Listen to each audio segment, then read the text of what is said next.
In 2025, storyteller Ben Dennis had a conversation with the author, poet, and translator Robert Bringhurst. The full conversation is on the Iron John podcast, Literacy from Oral Traditions.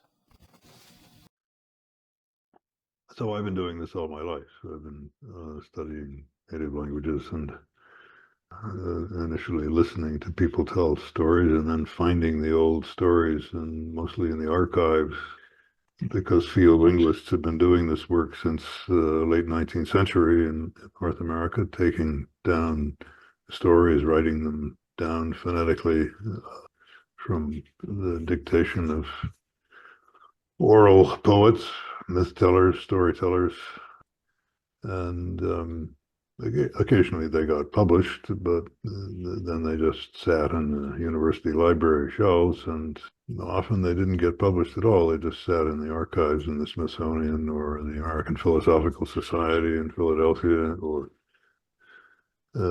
National Museum in Ottawa, or other places. And then those archives are rich with the library of Native American oral literature. Yeah, it's fascinating to listen about that. You brought me to mind of my early upbringing.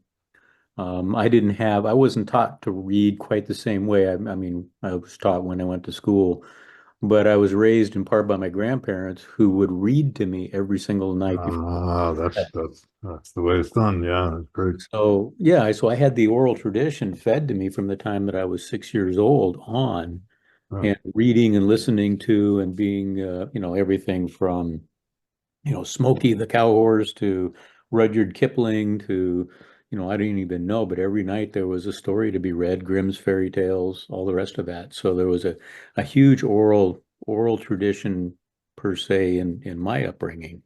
Yes, and there you see the oral written working together instead of fighting with each other, one trying to take control of the other, and so, reinforcing each other. That's what writing is really for, is to support the oral tradition, not to displace it.